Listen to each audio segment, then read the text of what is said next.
Hey guys, Ramblin' Man Moto. It's 85 degrees here today. Today was project day. Had an ATV that needed a new battery. We got 5 years out of it. It had some acid on it. I decided to go ahead and replace it. And of course that stuff takes time. And then had these engine guards I put on the Indian. Not sure if I'll be able to tell a difference because I'm not stopping real often, but when I stop in traffic I might notice. But I don't know if that'll be today. I'm also testing this new Insta360 mount. I put that on when the bike was leaning, and then of course when I get on it and straighten it up, it's right in front of me, so I'm not going to keep it there too long, but I want to play around with that.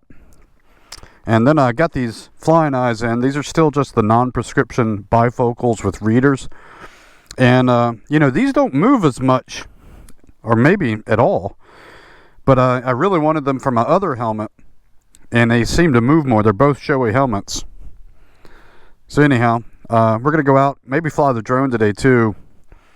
I'm expecting some boats to be out on Lake Anna, so that might be nice, but we'll see. I'll see you on the road. I traded emails with the owner of Windshields, who seems like a great guy. I don't think we've ever spoken on the phone, but when I bought my first Windshield from him on my other bike and went through that, he was very helpful. And so I was talking about whether to order, they had like 12, 14, 16 I think is the sizes, and I asked him if maybe he did 13, and I wasn't sure what to get in response, and he said that he has the templates pretty much already created for 12, 14, 16, so he doesn't make them any different. But what he did say he's done for some people is to take the 12, 14, 16 and cut the holes in them a little higher or lower to move the windshield up or down. But he did caution, and I'm going to go back and read the email he sent so I don't say anything wrong or misrepresent what he said.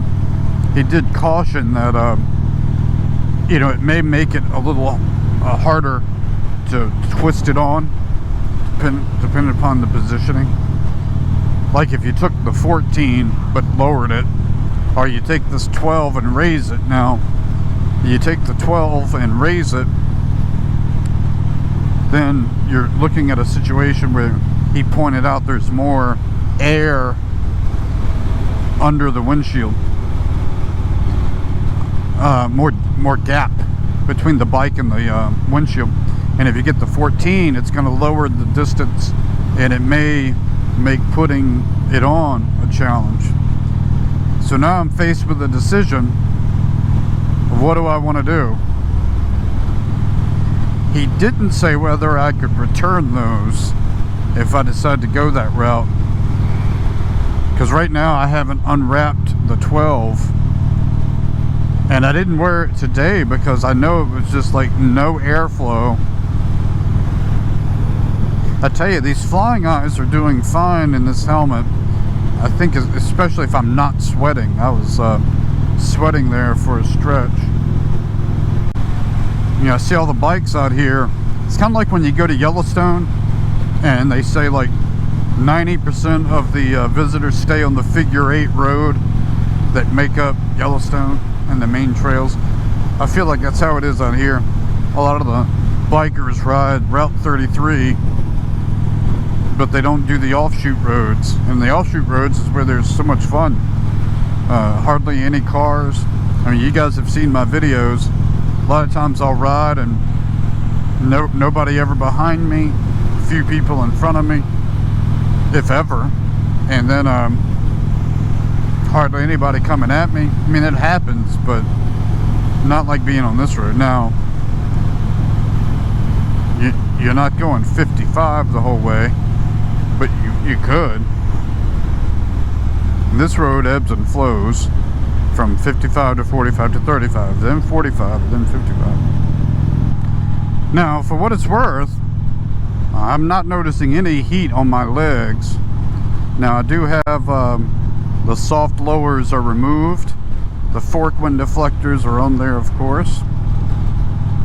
No windshield on right now. But You know, that day that I was feeling the heat, I gotta go back and see if I had the soft lowers on that day, because I haven't felt anything like that since. I mean, it was like I was riding on a bike that had a heated seat.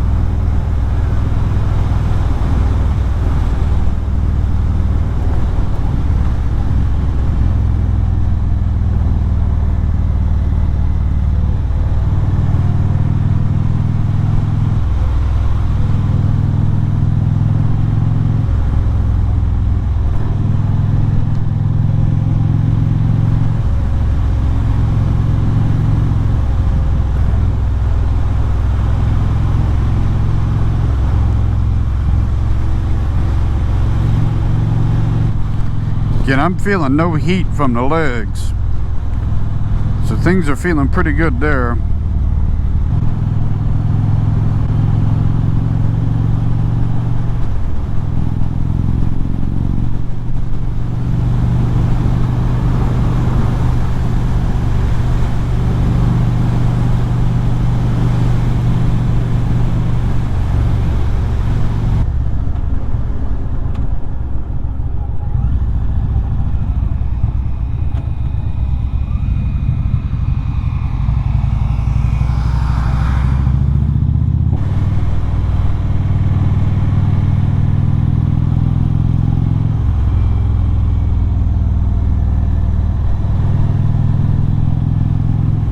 That's a cool shot. That'd be a cool picture right there. Actually, I have no idea where I'm at. I think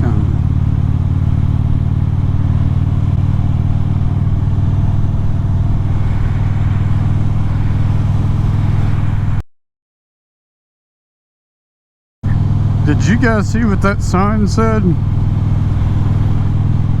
Wow. The sign said, on plyboard with blue spray paint, that said, "Keep throwing trash, wussy," except it didn't have the word wussy. It started with a P. Very odd neighbor disputes.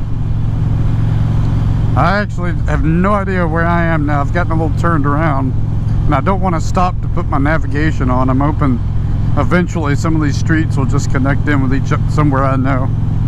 I was in pursuit of Lake Anna and thought I would take a different road that I thought brought me that way, but instead I've ended up on this nice little road, and hopefully it stays a nice little road.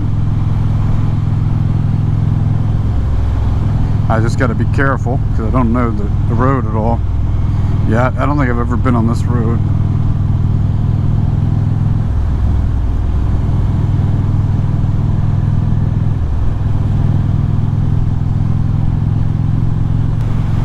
Yeah, I saw somebody in a motorcycle thread, I think it was on a YouTube video, said that they feel like drivers have gotten too distracted. And even though they've rode for X number of years, there's a lot of years, that they decided to sell their motorcycles and instead buy a two-door Jeep to get their open air fix instead of a motorcycle because they felt it was safer. Curious what you guys think about that. I won't lie, when I'm out here, man, it's always on my mind almost how powerless, even though I'm defensive and cautious and not a crazy rider myself, you just can't control the other folks. There was a post on the Richmond motorcycle board on Facebook last night while I was up reading. A guy posted like at, I don't know, 12:31 in the morning, that he had just been rear-ended in a hit and run at 55. I don't know how he knew 55 miles an hour, but he claimed they were going 55 miles an hour. So we'll just say they were going fast. and they hit him from the rear and did a hit and run. His bike was disabled. I guess he was fine. He was commenting on his bike, but I mean, imagine that, like, you're doing everything right, and then you get rear-ended by, you know, probably, who knows, distracted or drunk, you know, let's say, or something, that clearly not paying attention. He was doing the right thing, if the post was fair. If you're in something like a Jeep, you can sure take it better. I won't lie, the thought's in the back of my mind, like, that's an interesting thought. Get a two-door Jeep, put the top down, no doors maybe, and there's your open air.